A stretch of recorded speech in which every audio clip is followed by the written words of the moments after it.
Olá, bem-vindos e bem-vindas. Hoje a gente vai explorar as decisões mais recentes e, olha, importantes do Supremo Tribunal Federal, direto do informativo 1194.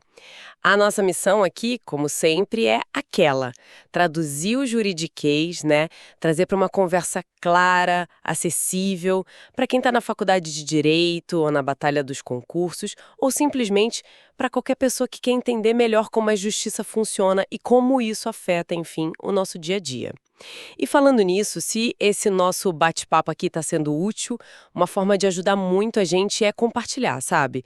Compartilhar essa análise com colegas, com amigos, assim mais gente tem acesso a esse conhecimento de forma mais descomplicada. Mesmo quem não é da área jurídica pode se beneficiar, né? Afinal, entender as decisões dos tribunais superiores é um exercício de cidadania mesmo. Ajuda a gente a entender nossos direitos, nossos deveres.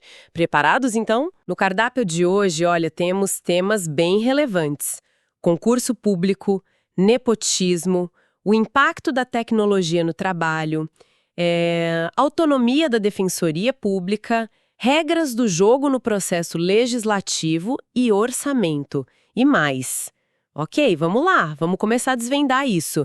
Vamos começar com um assunto que, nossa, mexe com a vida de muita gente: concurso público. A grande questão lá no recurso extraordinário 1316/10, que teve repercussão geral, o tema 1164, a pergunta é: passar dentro das vagas garante mesmo a nomeação ou esse direito pode ser barrado? Essa é a pergunta de milhões para os concurseiros. E o STF, bom, ele reafirmou a regra. Sim, quem passa dentro do número de vagas ali do edital tem, em princípio, direito à nomeação. É o chamado direito subjetivo, né? Mas, e sempre tem um mais no direito, né? A Corte também confirmou que existem exceções bem específicas. Ah, ok. E quais seriam essas exceções? Basicamente, duas situações que podem surgir depois que o edital já saiu, mas importante, antes de terminar o prazo de validade do concurso. Primeira, se os cargos oferecidos forem extintos por uma nova lei. E segunda, se o órgão público estourar aquele limite prudencial de gastos com o pessoal, sabe? Aquele limite que está na Lei de Responsabilidade Fiscal, a LRF. Entendi. Mas não pode ser qualquer desculpa, né? Tipo, a administração não pode simplesmente falar: ups, acabou o dinheiro depois que o prazo de validade já foi, só para não nomear. Exatamente, não pode. O ponto crucial é o timing e a justificativa. Essas situações excepcionais, elas têm que acontecer dentro da validade do concurso. E tem mais, a administração precisa comprovar, sabe, que foi algo superveniente, algo imprevisível, grave e que era realmente necessário. Não pode ser tipo assim, uma má gestão disfarçada ou uma manobra para depois contratar temporários no lugar dos concursados. A justificativa tem que ser muito, muito robusta. E no caso concreto que levou essa decisão, aquele do Pará. Então, nesse caso específico, a lei que extinguiu os cargos só foi publicada depois que o prazo de validade do concurso já tinha expirado. Ou seja, o direito à nomeação do candidato já estava consolidado, firme. Por isso, o STF manteve a decisão que garantiu a nomeação dele. A mensagem principal é essa: o direito de quem foi aprovado dentro das vagas é forte, sim, mas não é absoluto. Se o poder público enfrentar e comprovar isso, né, uma situação fiscal ou administrativa gravíssima, imprevisível, durante a validade do certame. Clareou. Perfeito. Agora vamos para outro tema que é sempre delicado: nepotismo. Na ação direta de inconstitucionalidade 3.496, a discussão foi sobre nomeação de parentes de desembargadores, cargos de assistente jurídico lá no TJ de São Paulo. Como a STF viu isso aí? Aqui a pergunta era bem específica. Um servidor efetivo, quer dizer, aquele que entrou por concurso, que ocupa um cargo de carreira, ele pode ser nomeado por um cargo em comissão, aqueles de livre nomeação, né? Geralmente de chefia, assessoramento, mesmo sendo parente próximo de um desembargador do mesmo tribunal. Tinha uma lei antiga lá em São Paulo que proibia totalmente. Mas o STF, seguindo a linha do que já diz a súmula vinculante 13, que é sobre nepotismo, e também regras do CNJ, Conselho Nacional de Justiça, ele diz que essa proibição total não vale para o servidor de carreira, para o concursado. Ah, interessante. Qual a lógica? A lógica é que a vedação ao nepotismo quer impedir o quê? O apadrinhamento puro e simples, né? Mas ela não pode barrar alguém que já provou seu mérito entrando por concurso. Contudo, e isso é muito importante, o STF colocou condições bem claras para essa nomeação ser válida. Primeiro, não pode ter subordinação direta ao parente magistrado. Segundo, o cargo de origem do servidor, aquele do concurso, tem que ter escolaridade compatível com o cargo em comissão. E terceiro, tem que considerar a qualificação profissional do servidor e a complexidade das tarefas do cargo de assistente. Não é automático. Faz sentido. Então, o ponto é, a pessoa já está no serviço público por mérito próprio. Se ela é qualificada para o cargo em comissão e não vai trabalhar diretamente para o parente, não teria por que proibi-la só por causa do parentesco. É isso? Perfeito. O foco é garantir a impessoalidade e a eficiência, mas sem criar uma barreira injusta para quem já é servidor concursado e qualificado.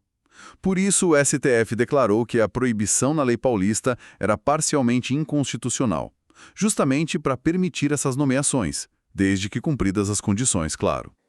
Mudando de assunto agora, mas ainda pensando em direitos fundamentais e nos desafios de hoje. A ação direta de inconstitucionalidade por omissão 73. Essa tratou do futuro do trabalho. A Constituição, lá no artigo 7º, inciso 27, promete proteger o trabalhador contra a automação. Mas, e a lei que deveria detalhar essa proteção? Cadê? Pois é, essa promessa está lá na Constituição desde 88.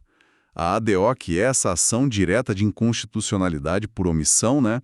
Um instrumento para cobrar o Congresso quando ele não faz uma lei que a Constituição manda, questionou exatamente isso.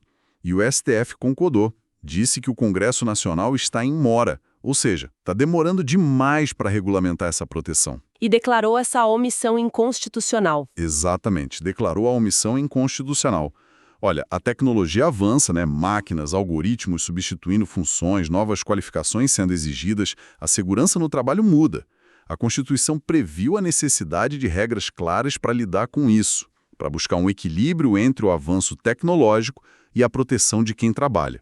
A falta dessa lei deixa um vazio bem preocupante. E qual foi a consequência prática?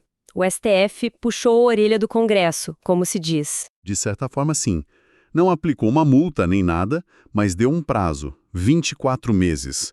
2 anos para o Congresso Nacional resolver essa pendência e criar a legislação necessária. É um recado bem claro, né? Para que o tema entre na pauta, seja debatido e regulamentado de uma vez. Interessante essa ferramenta da ADO, realmente. Bom, agora uma questão sobre a estrutura de uma instituição essencial. A Defensoria Pública da União, a DPU. Quem representa a DPU em processos judiciais ou mesmo fora deles?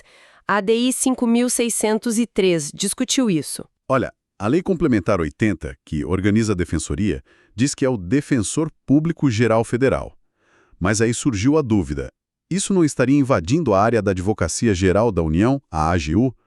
Porque a AGU é quem representa a União, o governo federal, em juízo, certo? Certo. Mas o STF entendeu que não há invasão de competência.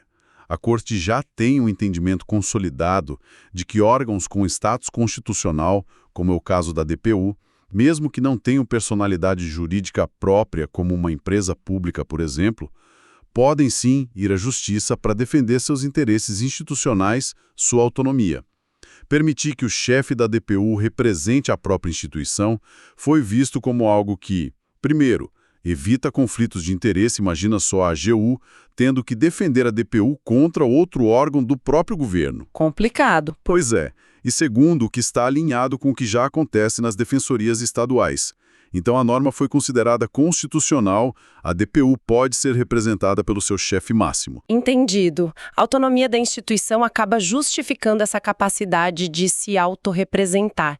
E por falar em defensoria e autonomia, mas agora descendo para o nível estadual, a ADI 661 veio lá do Ceará. Lá, uma emenda à Constituição Estadual criou um teto de gastos, um chamado novo regime fiscal. A Defensoria Pública do Ceará questionou, disse que isso violava a autonomia dela e que poderia prejudicar a assistência aos mais necessitados. Como o STF decidiu isso? Nesse ponto, o STF não concordou com a Defensoria Cearense. A Corte entendeu que a emenda constitucional lá do Ceará, a EC 88 de 2016, foi aprovada corretamente, dentro das regras. E principalmente que a autonomia da Defensoria, embora seja muito importante, não é um cheque em branco, sabe?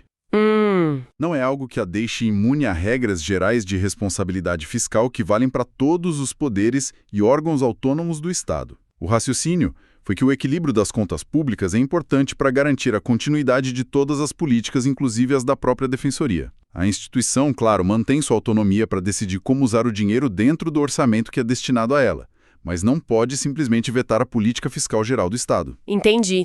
Então, mais uma vez, a questão do equilíbrio fiscal pesando bastante nas decisões sobre a estrutura e o funcionamento do Estado, né? A Defensoria do Ceará continua sujeita ao teto de gastos estadual. Exatamente. A norma que incluiu a Defensoria nesse regime de controle de despesas foi validada pelo STF. Vamos agora para o processo legislativo e as regras do orçamento. A ADI 7145 analisou uma lei de Minas Gerais. A situação foi a seguinte. O governador propôs um reajuste linear para os servidores. Ok. Mas durante a votação na Assembleia, os deputados incluíram emendas com outros benefícios, tipo mudanças em gratificações, um auxílio social e até perdão de punições administrativas. O STF aceitou essas caronas no projeto? Não aceitou. E por alguns motivos bem claros, na verdade. Primeiro, os temas que foram incluídos pelas emendas, regras específicas de remuneração, criação de auxílios, anistia administrativa, são todos assuntos cuja proposta de lei é de iniciativa exclusiva do governador. Isso está na Constituição Federal, no artigo 61. O Legislativo não pode começar a discutir isso por conta própria, nem pendurar num projeto do Executivo se não tiver uma relação direta com o tema original. E esse foi o segundo ponto, então, a falta de relação. Justamente, as emendas não tinham nada a ver com o projeto original, que era só sobre reajuste geral linear. Faltou o que a gente chama de pertinência temática, não tinha conexão. E o terceiro ponto que o STF tem batido muito na tecla ultimamente, essas emendas elas aumentavam a despesa pública sem apresentar a estimativa do impacto no orçamento. Essa análise prévia de custos é uma exigência do artigo 113 do ADCT, o Ato das Disposições Constitucionais Transitórias. Certo, o ADCT. Isso. E vale para a União, estados e municípios. Sem essa conta de quanto vai custar e de onde vai sair o dinheiro, a lei já nasce com um vício. Então, ficam duas lições importantes aí. Deputados não podem emendar projetos com assuntos que são de iniciativa do Executivo e que não tenham relação com o tema original do projeto. E, fundamental, qualquer proposta que aumente gastos precisa vir com a conta, né? Quanto vai custar, de onde sai o dinheiro. É isso? Perfeito, exatamente isso. O STF fixou essas teses e, claro, declarou inconstitucionais os artigos da Lei Mineira, que vieram dessas emendas parlamentares que foram consideradas irregulares. Seguindo aqui nossa análise, a ADI 4871 nos leva para a área da educação. Uma lei lá de Sergipe exigiu diploma de nível superior para todos os professores da educação infantil e dos anos iniciais do ensino fundamental. Só que a Lei Federal Geral, a LDB, a Lei de Diretrizes e Bases da Educação, ela permite que a formação mínima seja o nível médio na modalidade normal, o antigo magistério. E agora, quem manda? Quem manda é a Lei Federal, a LDB. Foi isso que o STF decidiu. A questão aqui é de competência para fazer leis, sabe? A Constituição, lá no artigo 22, diz que só a União, o governo federal, pode definir as diretrizes e bases da educação nacional. Os estados, eles podem legislar sobre educação também, o artigo 24 permite, mas de forma suplementar.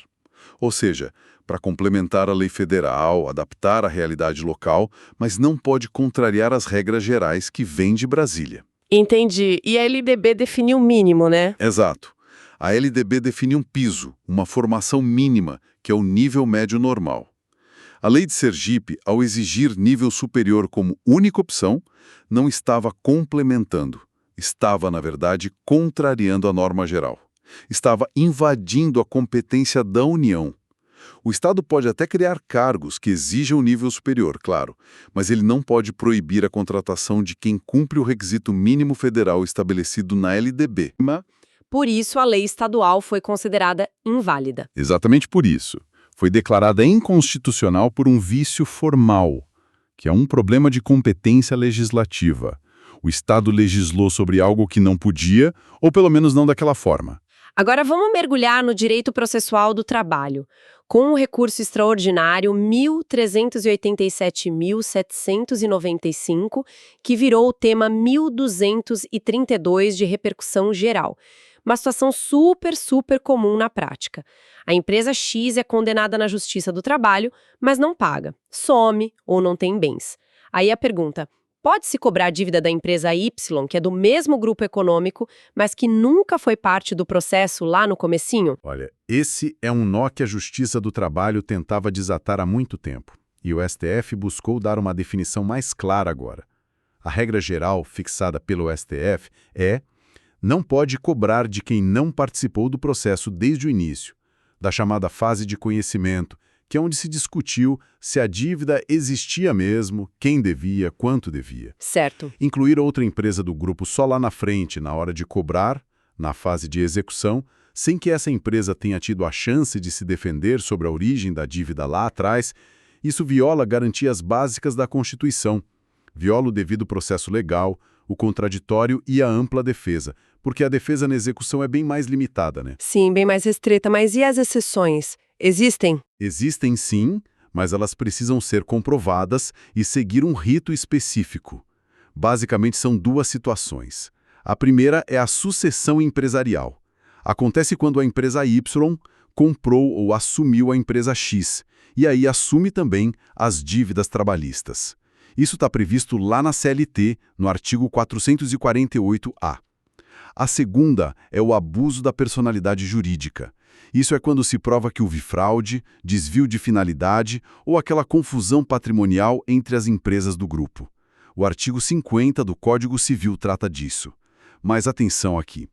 Para que isso aconteça, para cobrar da outra empresa por abuso, é obrigatório abrir um procedimento específico chamado Incidente de Desconsideração da Personalidade Jurídica, o famoso IDPJ. Ah, o IDPJ, que está previsto lá no Código de Processo Civil, nos artigos 133 a 137, e que a reforma trabalhista incluiu na CLT também no artigo 855-A. Ele serve justamente para dar à empresa Y a chance de se defender sobre essa acusação de fraude antes de ter seus bens bloqueados, né? Exatamente, o IDPJ é a garantia de defesa nesse caso específico. Então, resumindo a ópera, não basta ser do mesmo grupo econômico para poder cobrar de outra empresa na execução, ou essa empresa já estava no processo desde o início, desde a fase de conhecimento, ou então tem que se provar a sucessão empresarial ou o abuso da personalidade jurídica, e nesse último caso, obrigatoriamente via IDPJ. E o STF diz que essa regra vale inclusive para os casos anteriores à reforma trabalhista de 2017. Claro, respeitando o que já foi decidido definitivamente, a coisa julgada ou que já foi pago. No caso concreto que eles julgaram, a empresa tinha sido incluída sem o IDPJ e o STF mandou excluí-la da execução. Bom, para a gente fechar o bloco do plenário, voltamos ao processo trabalhista, com a ADI 2527, o assunto foi aquele filtro para que um recurso de revista possa chegar ao TST, o Tribunal Superior do Trabalho, a chamada transcendência. Esse filtro ele foi criado por medida provisória, a MP 2226, lá em 2001, e nunca virou lei de fato. A pergunta era, essa MP ainda vale? E a resposta do STF foi: vale sim. A Corte entendeu que lá em 2001, quando a MP foi editada, isso foi antes da Emenda Constitucional 32, que mudou as regras das medidas provisórias, havia sim relevância e urgência para criar esse filtro. O TST estava literalmente abarrotado de recursos, e criar um filtro era visto como necessário. A transcendência, para quem não lembra, exige que a causa tenha uma relevância que vá além do interesse só das partes envolvidas no processo. Tem que ter relevância econômica, política, social ou jurídica. O STF viu isso como um mecanismo legítimo para selecionar os casos que realmente precisam da palavra final do TST, buscando mais eficiência, mais celeridade, sem ferir o acesso à justiça. Mas e o fato de ser uma MP tão antiga, que ficou meio congelada no tempo, sem votação no Congresso? Isso não causa uma certa estranheza jurídica? Causa, sem dúvida. Mas o STF ponderou o seguinte: como ela é anterior à Emenda 32 e nunca foi formalmente rejeitada ou revogada pelo Congresso, ela continua valendo por uma regra de transição que existe para MPs anteriores à emenda. Além disso, ela está em vigor há mais de 20 anos. Milhares e milhares de decisões se basearam nela. E a própria reforma trabalhista, mais recentemente, até detalhou a aplicação da transcendência, pressupondo a validade da MP. Então, declarar inválida agora causaria uma insegurança jurídica gigantesca. Entendi. Uma questão de pragmatismo e segurança jurídica também pesou. Exato. Por isso mantiveram a validade do artigo 1º da MP.